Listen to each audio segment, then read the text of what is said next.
Saudi अरब में international हलाल expo का आगाज हो गया, जिसमें सैकड़ों कंपनियों की जानिब से स्टॉल लगाए गए, जबकि पाकिस्तान से भी 7 कंपनियां शरीक हैं। दालकुमत रियाज में 7 से 9 नवंबर तक जारी रहने वाली पहली सऊदी इंटरनेशनल एक्सपो में दुनिया भर से नामवर हलाल फूड बनाने वाली कंपनियों समेत पाकिस्तान से 7 मुख्तलिफ कंपनियों के स्टॉल मौजूद हैं, जो सऊदी और दीगर गैर मुल्की तजारती कंपनियों के नुमाइंदों की तवज्जो का मरकज हैं। जबकि सफारत खाने पाकिस्तान के minister trade and investment Azhar Ali Tahir ने नुमाइश को खुश आइंद करार देते हुए कहा कि पाकिस्तानी हलाल फूड की सऊदी अरब एक बड़ी मार्केट है और मजमूई तौर पर ये 31 बिलियन की डॉलर की है, जिसमें पाकिस्तान सालाना 400 मिलियन की तजारत सऊदी अरब के साथ कर रहा है, जिसको मजीद अच्छे म्यार के साथ बढ़ाया भी जा सकता है। नुमाइश को देखने के लिए हजारों मुल्की गैर मुल्की ने शिरकत की। राना अजीम, SBA news, Saudi Arab.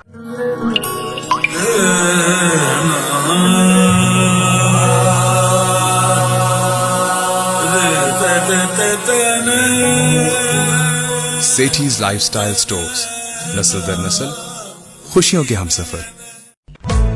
Sitara sweets and bakers, 15 साल से आपकी खुशियों को जगमगाने वाला सितारा। मक्खन से तैयार करदा स्पेशल बेकरी आइटम्स, फ्रेश और खस्ता फास्ट फूड। सितारा की मिठाई के जायके ऐसे जो आप भूल ना पाएं। बर्थडे और वेडिंग केक तैयार करवाएं जैसा आप चाहें।